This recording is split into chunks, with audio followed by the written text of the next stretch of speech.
كافة التلاميذ tronc commun sciences. Alors donc on va commencer les espèces chimiques, la première leçon de la chimie. Une espèce chimique peut être naturelle ou bien synthétique.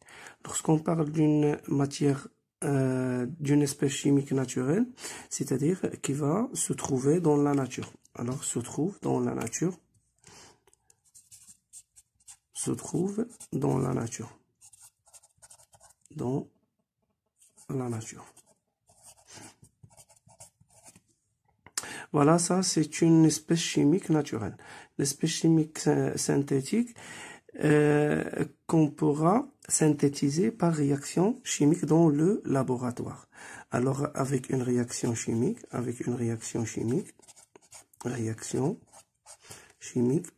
on peut la synthétiser dans le laboratoire. Alors on la synthétise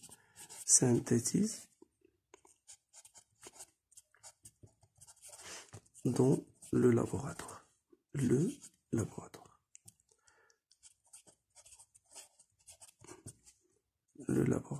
Voilà. Alors donc voilà, les espèces chimiques sont soit naturelles, soit synthétiques. Maintenant, comment on va faire pour mettre en évidence quelques espèces chimiques? Alors premièrement, je vais commencer par l'existence de gaz carbonique, CO2.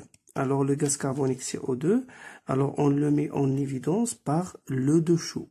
L'eau de chaux qui se trouble à la présence du dioxyde de carbone. Alors c'est une solution claire qui se trouble à la présence de dioxyde de carbone. Alors qui se trouve à la présence de CO2 avec CO2. Alors, mettre en évidence l'existence de l'eau, donc on pourra la mettre en évidence par sulfate de cuivre anhydre. Sulfate de cuivre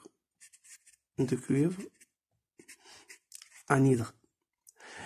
Alors, anhydre, ce sont des cristaux blancs, donc qui vont bleuir à la présence de l'eau.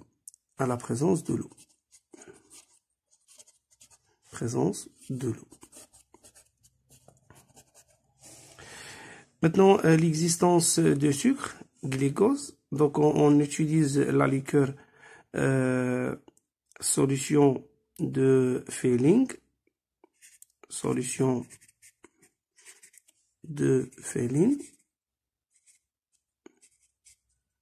Bleu. Donc, qui va rougir à la présence du glucose. Donc, rouge brique. Donc, qui rougit à la présence du glucose, avec le glucose.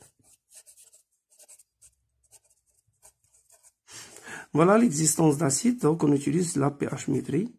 Voilà, donc on a pH mètre, soit papier pH, soit le pH mètre, avec ces deux. Donc, si c'est supérieur à 7, alors on dit qu'il s'agit d'un acide. S'il est inférieur à 7, donc il est un supérieur à 7, c'est une base. Inférieur à 7 est un acide. C'est égal à 7 est une base. Voilà donc quelques tests de reconnaissance de quelques espèces chimiques.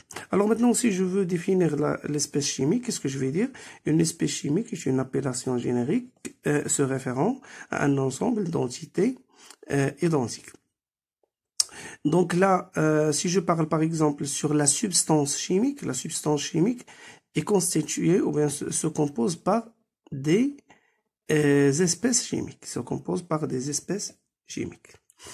Maintenant, on va définir une espèce chimique organique. Quand est-ce qu'on parle d'une espèce chimique organique? Ce sont des espèces dont la combustion conduit à la formation de dioxyde de carbone et de l'eau. Donc, normalement, les espèces chimiques organiques se composent essentiellement par les deux atomes de carbone et d'hydrogène. Donc, à la combustion, ils vont conduire à la formation de dioxyde de carbone et d'H2O. Finalement, les espèces inorganiques, ce sont espèces qui ne sont pas organiques, c'est-à-dire contenant pas essentiellement le carbone et l'hydrogène, et dont la combustion ne vont pas conduire à la formation de dioxyde de carbone et de l'eau. Donc voilà pour la première leçon de la